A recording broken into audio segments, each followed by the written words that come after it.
આપ સર્વને મારા જય શ્રી કૃષ્ણ. પુરુષોત્તમ માસના મહાત્મામાં આજનું અધ્યાય છે બપોર પછીનું કામ.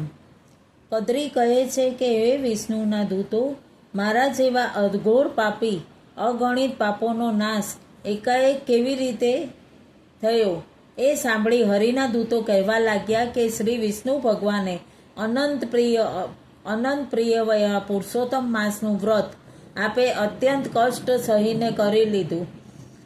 મુખમાંથી રોગ હોવા છતાં તમે વાંદરા રૂપે અજાણપણે નિરાહારી પુરુષોત્તમ ભગવાનને પ્રસન્ન કીધા. નિરાહારી રહી પુરુષોત્તમ ભગવાનને પ્રસન્ન કીધા.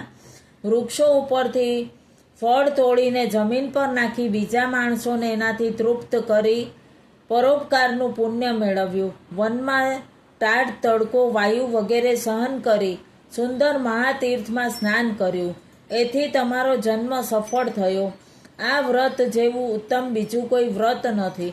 આ પૃથ્વી ઉપર માણસનો જન્મ મળવો મુશ્કેલ છે અને એ જન્મ મેળવી પુરુષોત્તમ ભગવાનનું સેવન કરે છે તે ભાગ્યશાળી અને પુણ્યશાળી બને છે.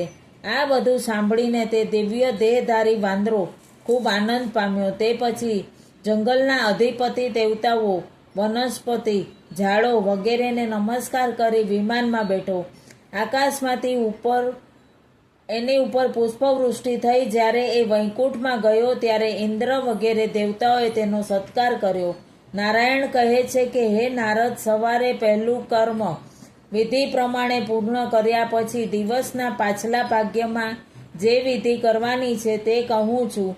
તે તમે પંચ મહાયજ્ઞો કરવા, ભૂત બલિ કરી અન્નનું બલિદાન કરવું, બલિદાન મૂકવું, કાગડા કૂતરાને જુદું જુદું બલિ કાઢી આપવું, અતિથિને જમાડવું, સંન્યાસી બ્રહ્મચારીને પાકી રસોઈ આપવી, પછી પૂર્વ દિશામાં મોઢું રાખી ભોજન કરવું, જમતા પહેલાં ભોજનની થાળીની આજુબાજુ પાણી ફેરવવું, બધા અન્નમાંથી જરા જરા બે કોળિયા લઈ બલિ તરીકે બહાર મૂકવા, જમી રહ્યા બાદ સારી રીતે કોગળા કરી મોઢું સાફ કરી હાથ સાફ કરી પાન સોપારી વગેરે લેવું. જો બને તો કથા સાંભળવી.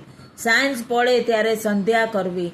જે બ્રાહ્મણ શ્રદ્ધાપૂર્વક ત્રિકાળ સંધ્યા કરે છે તેનું બ્રહ્મ તેજ વધે છે. આકાશમાં તારા દેખાય ત્યાં સુધી ગાયત્રી મંત્રનો જપ કરવો. 10 દિશાઓએ નમસ્કાર કરવા. પોતાને ઘરે પૂર્વ તરફ, સસરાને ઘરે દક્ષિણ દિશા તરફ, મુસાફરીમાં પશ્ચિમ દિશા તરફ માથું રાખીને સૂવું. ઉત્તર દિશા તરફ માથું રાખીને કદી કોઈએ સૂવું નહીં. ગૃહસ્થાશ્રમીઓએ આ સર્વ નિયમોનું પાલન કરવું. પર સ્ત્રી તેમજ પર પુરુષનો સંગ કરવો નહીં. દારૂ અને માંસનો ત્યાગ કરવો. આ પ્રમાણે વેદમાં કહેલા ગૃહસ્થાશ્રમના નિયમો પાળનાર આ લોકમાં સુખ પામી અંતે ગૌલોકમાં જાય છે. એથી શ્રી પુરુષોત્તમ અધ્યાયમાં બપોર પછીનું કામ અધ્યાય શ્રી પૂર્ણ પુરુષોત્તમ ભગવાનને અર્પણ. આપ સૌને મારા જય શ્રી કૃષ્ણ.